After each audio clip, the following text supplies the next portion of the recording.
धन्ना भक्त के ज्वार की खेती की कहानी सुनिए और समझिए। राजस्थान प्रांत में एक जट जाति में धन्ना नामक भक्त था।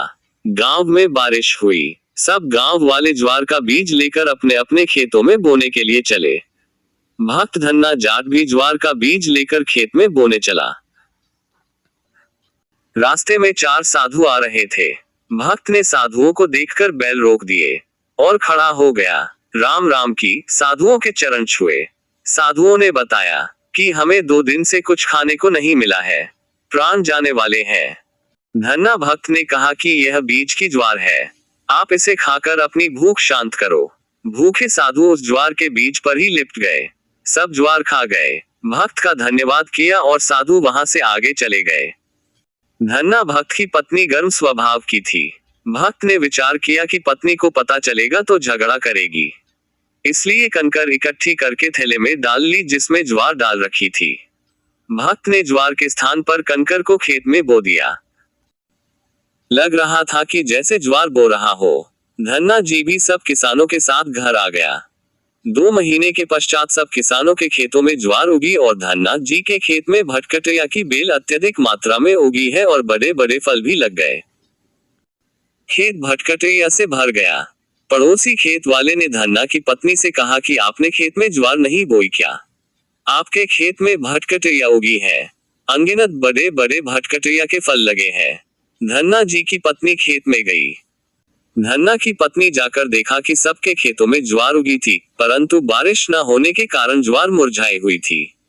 धन्ना जी के खेत में भटकटैया अत्यधिक मात्रा में उगी थी। भटकटैया के फल भी बहुत बड़े बड़े लगे थे। धन्ना जी की पत्नी ने एक भटकटैया का फल तोड़ा और सिर पर रखकर घर की ओर चल पड़ी। धन्ना जी के पास कुछ भक्त बैठे थे। धन्ना जी ने देखा कि भक्त मती खेत से फल लिए आ रही है। लगता है खेत में गई थी। धन्ना ने भक्तों से कहा कि आप शीघ्र चले जाओ। वे चले गए।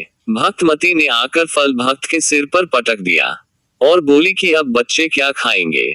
ज्वार के बीज कहाँ गए? धन्ना जी कुछ नहीं बोले, अपने सिर का बचाव किया। फल पृथ्वी पर लगते ही 2 भाग हो गया।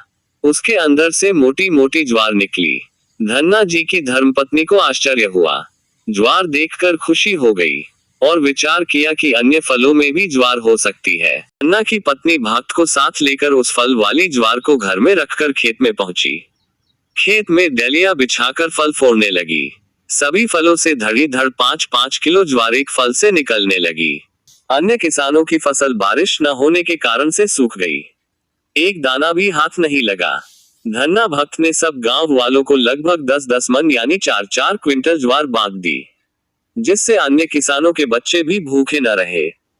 धन्ना भक्त शेष बची ज्वार अपने घर ले गए और धन्ना भक्त की पत्नी भी भक्ति पर लग गई।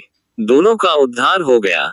धन्ना भक्त की परमात्मा में तथा धर्म कर्म में ऐसी धुन लगन लगी कि ज्वार का बीज ही दान कर दिया था। इसी को कहते हैं भगवान जब देता है छप्पर फाड़ के देता है। यदि विश्वास से कोई भी काम किया जाता है तो भगवान भी साथ देते हैं।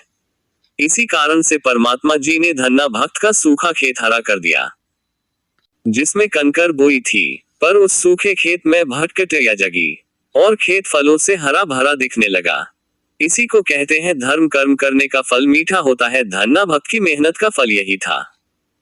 यदि धन्ना भक्त की ज्वार की खेती की कहानी अच्छी लगी हो तो हमारे चैनल को लाइक सब्सक्राइब शेयर जरूर करें।